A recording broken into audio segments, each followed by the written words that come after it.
Hello बच्चों, आज मैं आप लोगों को क्लास 6 का हिंदी चैप्टर 10 भीष्म की प्रतिज्ञा पढ़ाने वाला हूँ। बहुत ही रोचक और बहुत ही क्या कहते हैं संघर्ष से भरा हुआ ये कहानी है। आप ये सुनिएगा, आप भी भीष्म की तरह प्रतिज्ञा करना चाहेंगे और अपने पिता को सुखी हमेशा देखना चाहेंगे। देखिए, सबसे पहले भीष्म की प्रतिज्ञा जो है इसके बारे में पूरी डिटेल से हम आपको बताएंगे, कोई टेंशन लेने की बात नहीं है, समझे ना। अगर आप पहली बार हमारे चैनल पर जुड़े हैं तो आप हमारे चैनल को सब्सक्राइब कर लीजिए। क्या कर लीजिए बाबू रे, सब्सक्राइब कर लीजिए हमारे चैनल को। और आप हमारे व्हाट्सएप नंबर 95 76 39 14 15 95 76 39 14 15 वाले नंबर पे जुड़ जाइए, ताकि आपको किसी चीज़ हर एक चैप्टर का PDF मिलता रहे, समझे, और नोटिफिकेशन आपको आता रहे।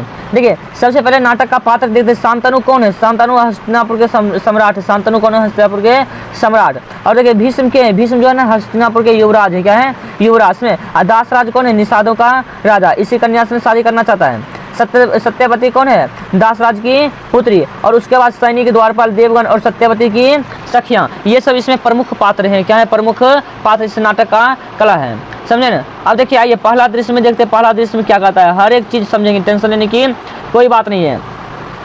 स्थान देखिए, यमुना के निकटवर्ती प्रांत में, यमुना नदी है ना, जो यमुना नदी उसके निकट में निषादों के राजा दासराज का निवास स्थान है। मतलब निषादों के राजा दासराज का क्या है? निवास स्थान है। अब देखिए, दासराज भरत कुल में श्रेष्ठ हस्तिनापुर के महाराजा शांतनु का स्वागत है। मतलब कि दासराज के दरबार में कौन आते हैं? हस्तिनापुर के महाराजा आते हैं। कौन? शांतनु, समझे, कदा का स्वागत है, जिनका स्वागत करने में देवराज इंद्र भी अपने को समेट नहीं पाते। उनका स्वागत निषादों का यह छोटा सा सामंत किस साहस से करे, फिर भी इस झोपड़ी में आपका क्या है? स्वागत। महाराज को देखकर दासराज कहते हैं, आप तो ऐसे महान पुरुष हैं जिसको मतलब मानेंगे, जिसको स्वागत करने में देवराज इंद्र भी अपने आप को समेट नहीं पाते, लेकिन फिर भी ये छोटा झोपड़ी वाला दासराज आपका अपने झोपड़ी में स्वागत करता है। अब शांतनु कहता है, अरे आप मेरे मित्र हैं दासराज, आप मेरे क्या हैं? मित्र हैं। आप देश की अत्यंत प्राचीन जाति के राजा हैं। मतलब देश के सबसे प्राचीन जाति का राजा कौन है? दासराज है। ऐसा कौन कहता है? शांतनु कहता है। और आपके पूर्वज निषाद राज के गु को भगवान रामचंद्र को सखा होने का गौरव प्राप्त था। मतलब शांतनु कहता है, अरे दासराज जी, आप तो उस मतलब की जाति से बिलोंग करते हैं जो भगवान राम के मित्र हुआ करते थे, समझे ना। भगवान राम के सखा थे। क्या थे? सखा होने का गौरव प्राप्त हुआ है। इस संबंध को, इस स्नेह को, सूत्र को और दृढ़ बनाने का विचार से आया हूँ। मतलब कि इसी जो स्नेह है, प्रेम है, समझे, सूत्र है, इन सबको और दृढ़ यानी मजबूत बनाने के लिए मैं आपके पास आया हूँ। अगर आपकी आज्ञा हो तो बनाएंगे। अब देखिए, दासराज कहता है, यह मेरा सौभाग्य होगा राजन। यह मेरा क्या होगा?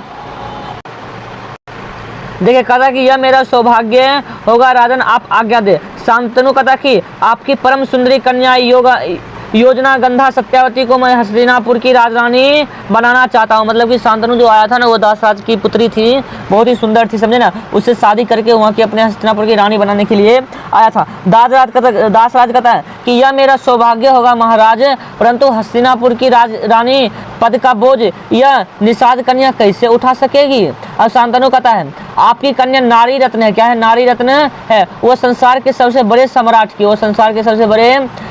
की देखिए,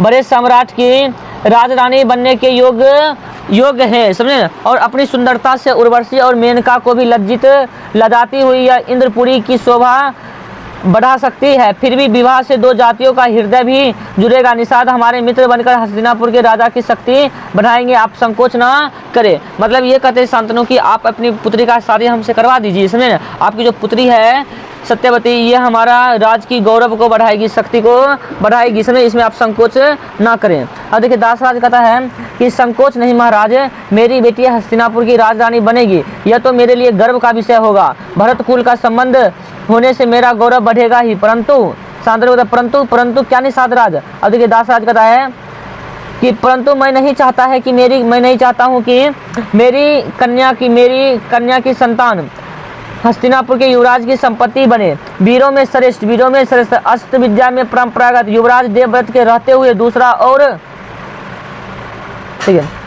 और रास्ता ही क्या है? मतलब कि दासराज कहता है कि आपके पास तो एक बेटा देवव्रत नाम का है ही, वो शक्ति से परिपूर्ण है, विद्या से परिपूर्ण है, वही इस गद्दी पर बैठेगा, इसके अलावा कोई और रास्ता तो है नहीं। अब शांतनु कहता है कि साफ साफ कहिए, आप क्या कहना चाहते हैं? दासराज मैं समझा नहीं, मतलब कि दासराज सही से कहो तुम क्या कहना चाहते हो, मैं समझा नहीं, समझे ना। ये ऐसा नहीं बोलो, घुमा घुमा के बात बोला, समझे, कि आपका बेटा है वही तो राजा बनेगा, मेरी पुत्री का बेटा राजा बनना चाहिए। अब दासराज कहता है कि मैं चाहता हूँ हे राजन कि आपके बाद सत्यवती का पुत्र हस्तिनापुर की राजगद्दी पर बैठे। मतलब कि दासराज कहता है कि हे राजन, मैं चाहता हूँ कि आपके बाद ये हस्तिनापुर की राजगद्दी जो है ना, इस पर मेरा पुत्री का पुत्र बैठे, समझे। नहीं तो विवाह का केवल एक अर्थ होगा, या तो सत्यवती की संतान के लिए दासता अथवा बलवान के साथ शत्रुता। मतलब कहता है कि देखिए मेरी पुत्री का शादी होगा तभी होगा जब इसका संतान राजगद्दी पर बैठेगा, वरना शत्रुता होगी, दुश्मनी होगी तो होगी। लेकिन जो बात है तो बात है, हर एक पिता चाहता है कि मेरी पुत्री खुशी रहे, हमेशा सुख रहे।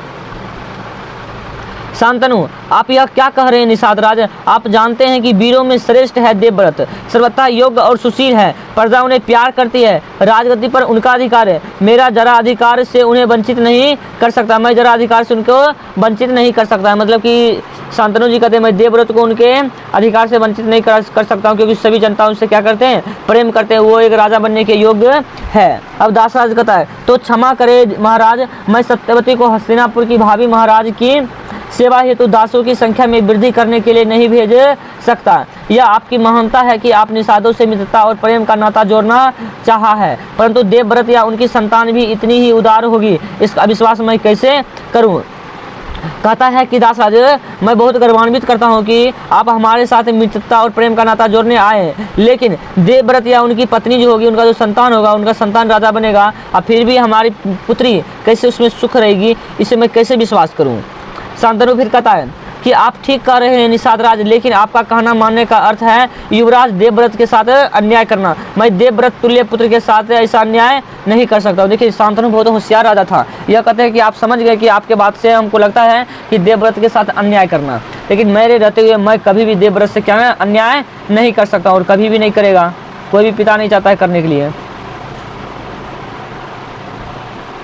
अब देखिए शांतनु उदास मन उठकर चले जाते हैं। निषाद राज उन्हें आदरपूर्वक विदा करने के लिए बाहर तक जाते हैं, जहां महाराज शांतनु का रथ खड़ा है, पर्दा गिरता है, दूसरा दृश्य स्टार्ट होता है। स्थान दासराज का घर। अब दासराज का घर देखिए, दासराज की पुरी में एक बार फिर हलचल है। आज पुरी में हस्तिनापुर के राजकुमार देवव्रत पधारे हैं, उनके साथ कुछ सामंत और नौकर चाकर भी आए हैं। अब बताइए दासराज के स्थान पे उसका पुत्र आया है और कुछ उसके सैनिक लोग भी आए हैं, सभी सामंत लोग भी आए हैं। अब दासराज सबको बैठने का संकेत करते हुए, मतलब कि जितने भी आए ना देवव्रत के साथ, सबको बैठने का संकेत किया। आइए युवराज, जिसके बाणों की बौछार से गंगा की धरा रुक गई, जिसकी वीर भुजाओं की छाया में हस्तिनापुर राज्य की प्रजा सुख की नींद सोती है, जिनसे मित्रता करने के लिए देव गंधर्व यक्ष सब लायालित रहते हैं, ऐसे वीर शिरोमणि देवव्रत का निषादपुरी में स्वागत है। निषादपुरी में क्या है, स्वागत करता है कि आप ऐसे आए हैं, आपके लिए देवता भी आपसे मित्रता करने के लिए हमेशा ललायित रहते हैं। कहिए क्या कहना चाहते हैं, आज्ञा कीजिए।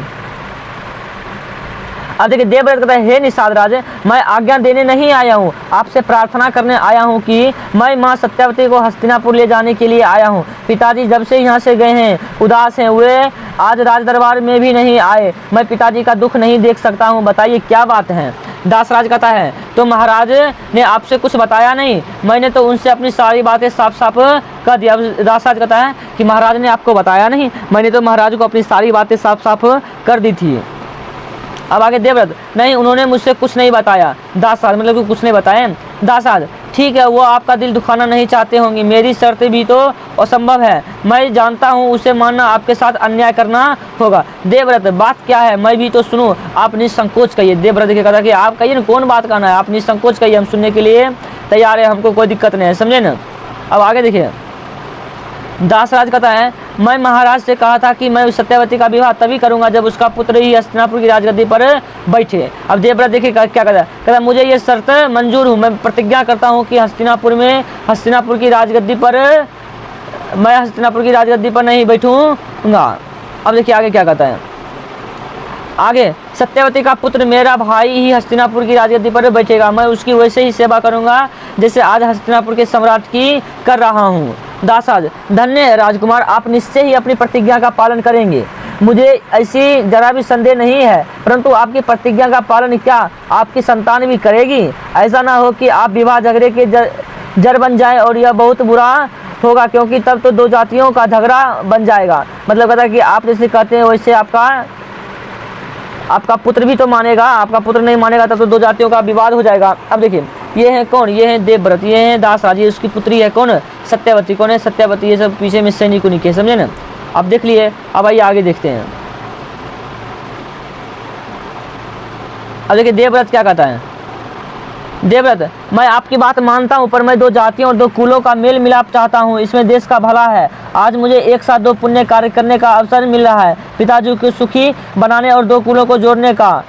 मैं बड़ा से बड़ा त्यागी करके भी इस पवित्र कर्तव्य का पालन करूंगा। निषाद राज, मैं प्रतिज्ञा करता हूँ कि मैं विवाह नहीं करूंगा। अब देखिए देवव्रत ने क्या कहा, मैं प्रतिज्ञा करता हूँ कि मैं विवाह ही नहीं करूंगा। जब विवाह ही नहीं करेगा तो संतान ही नहीं होगा, अगर संतान ही नहीं होगा तो जानते हैं तब क्या होगा, तब मतलब कि राजगद्दी के लिए लड़ाई नहीं होगा और सत्यवती का पुत्र ही राजा बनेगा, राजगद्दी पर बैठेगा। अगर दाहिना हाथ ऊपर उठाकर, दाहिना हाथ ऊपर उठाकर आप फिगर में देख सकते, देखिए दाहिना हाथ ऊपर उठा के, देखिए दाहिना हाथ ऊपर उठाए ना। अब देखिए कहता कि आकाश के सूर्य चंद्र अंतरिक्ष के देवता, सभी चीज़ों को धारण करने वाली पृथ्वी, संसार की प्रत्येक वस्तु में रहने वाले अग्नि, दसों दिशाओं को के दिक्पालों, आप सब कान खोल कर सुन ले और साक्षी रहे। देवव्रत आजीवन ब्रह्मचर्य रहेगा। देवव्रत की प्रतिज्ञा सुनकर निषाद राज अवाक रह गए। आकाश से फूलों की वर्षा होती है और ध्वनि आती है, भीष्म भीष्म भीष्म, देवव्रत देवव्रत देवव्रत, ऐसा प्रतिज्ञा करने वाला न अब तक पैदा हुआ है न होगा। आज से तुम्हारा नाम पड़ा भीष्म, आज से नाम तुम्हारा क्या पड़ा, भीष्म। मतलब कहता है कि देवव्रत, मैं प्रतिज्ञा करता हूँ, आकाश धरती आसमान पताल, आकाश में रहने वाले देवता, अग्नि, पृथ्वी, सभी को साक्षी मान करके कहता हूँ कि मैं आज के बाद सदैव ब्रह्मचर्य रहूंगा, विवाह नहीं करूंगा, समझे ना। ऐसा प्रतिज्ञा करता है, तब आकाश से आवाज आती है, भीष्म भीष्म भीष्म, देवव्रत का नाम पड़ गया भीष्म। ना कोई इस तरह पे ऐसा कोई प्रतिज्ञा किया था और नहीं कोई ऐसा प्रतिज्ञा करेगा। अब देखिए दासराज, प्रसन्न होकर मुझे अब कुछ नहीं कहना है युवराज, मुझे महाराज शांतनु की आज्ञा शिरोधार्य है। आज्ञा क्या शिरोधार्य है। भीष्म, ठीक है तो बुलाइए माताजी को, बाहर तैयार है, मैं उन्हें साथ ले जाऊंगा। सखियों से घिरी सत्यवती घर से निकलती है। भीष्म सत्यवती की क्या पैर छूती है, मतलब माता समझती है ना, माता को तो पैर छूना चाहिए। और अब पर्दा गिरता है, पर्दा क्या करता है, गिरता है, समझे नहीं। यहीं पर ये कहानी खत्म हो जाती है, समझे। ये एक एकांकी है, इसका लेखक कौन है, श्री बंशीधर श्रीवास्तव। आइए इसका शब्दार्थ देखते हैं। प्रतिज्ञा मतलब होता है शपथ, सामंत मतलब जमींदार, श्रेष्ठ मतलब उत्तम, और पारंपरागत मतलब निपुण, अस्त्र मतलब फेंक कर चलाया जाने वाला हथियार, सम्राट मतलब राजा। अब आइए इसका क्वेश्चन आंसर पार्ट 2 में कर लेंगे। क्वेश्चन आंसर क्या कर लेंगे बाबू रे, पार्ट 2 में कर लेंगे। वीडियो देखने के लिए धन्यवाद, थैंक्स फॉर वॉचिंग, समझे ना। और हमारे चैनल को सब्सक्राइब कर ले ताकि आपको हर एक वीडियो का नोटिफिकेशन मिलता रहे।